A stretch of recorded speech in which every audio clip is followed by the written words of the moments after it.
You found it. Your home for the best content on your favorite team, the Fighting Tigers of LSU. Do us a favor, subscribe to the channel, leave your comments below, and be sure to smash that like button.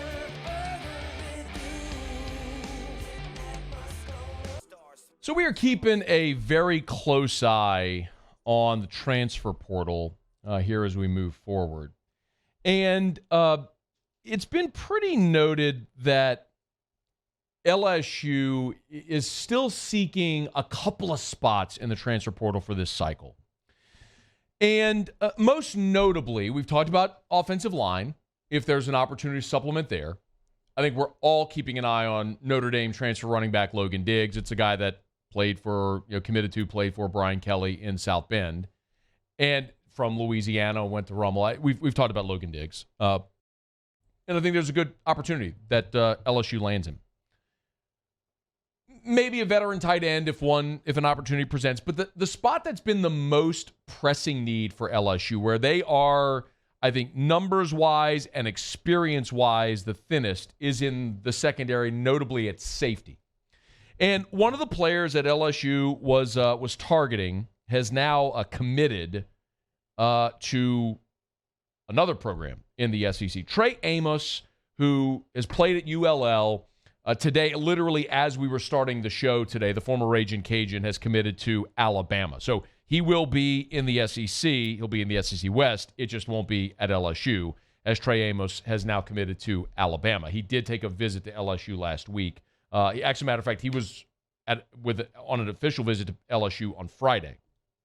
So, actually, forgive me, he was on an unofficial visit to Baton Rouge Friday. He was expected to take an official visit to LSU this weekend, but instead now is committed to Alabama. So it looks like that door is closed on LSU getting Trey Amos. He left Baton Rouge on Friday, went to Tuscaloosa, and apparently now has committed to the Crimson Tide. But that's not all the options. LSU's not out of options there in the secondary. And notably, or maybe most notably now, is a defensive back from Rhode Island named Antonio Carter. Antonio Carter put on his social media that he has an offer from LSU. And LSU is one of many. He's got offers from LSU, Florida, Notre Dame, and others. He's also taken visits to Wisconsin and Ole Miss. Entered the portal in April, so he's not new to the portal, and he's been taking his time looking at options that are out there. Just a little background first. 6'1", 200-pound defensive back. Again, was at Rhode Island.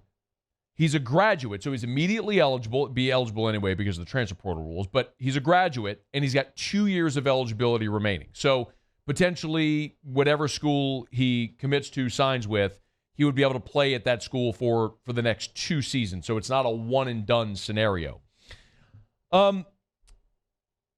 He's played a lot as well. This guy has played in 21 games there for Rhode Island over his 3 years there. He's a Florida native, so this is interesting. He's a Florida native, and the Gators and Billy Napier actually offered on Monday. So he's got a potential opportunity to go back to his home state and play for Billy Napier and the Gators.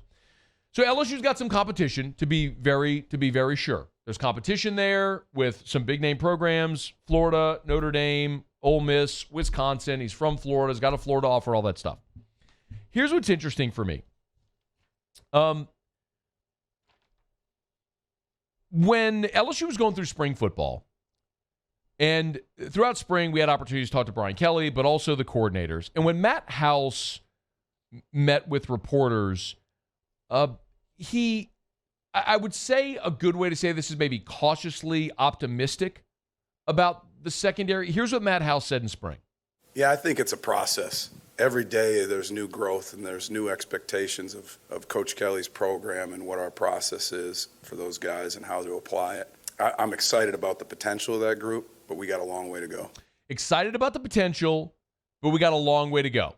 So, and by the way, Antonio Carter, like literally just 6 hours ago, posted the tweet that he's got the offer from LSU. So you better believe this is a situation where LSU knew they weren't going to get Amos, that he was going to Alabama, and so they threw their hat in the ring now with Carter. I don't know that for a fact, but you can sometimes piece things together, and it makes the most sense.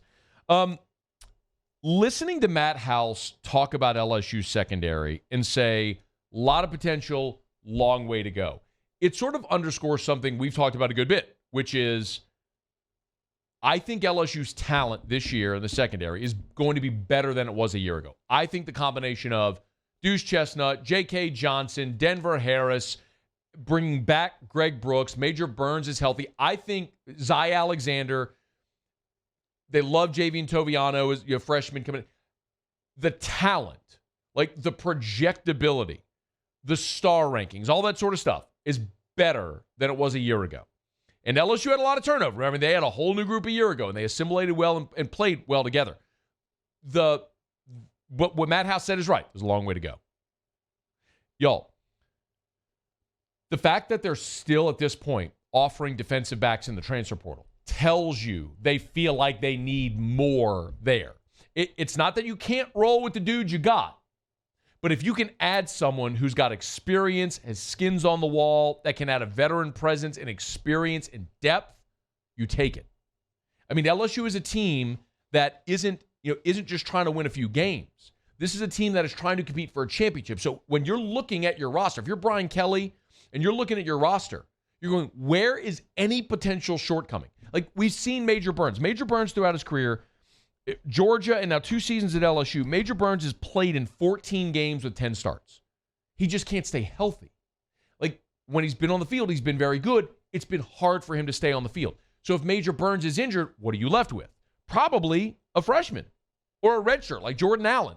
So you need depth and options there. The fact that they're still going after transfers at that position tells you they need help at that position. So you look at a guy like Carter. He's played 21 games over a couple of seasons and has played some outside cornerback, has also played box safety. Remember, box safety is the spot where we saw Joe Fouché play box safety last year. Greg Brooks has played some box safety. So when I look at LSU's secondary and look at what you lost.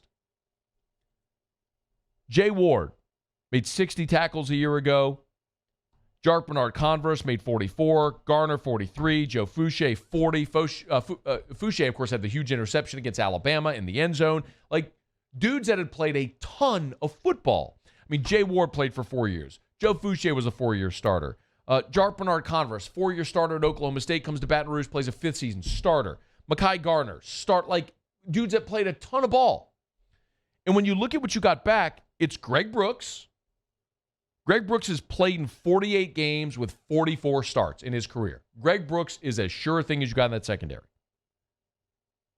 And that's about it.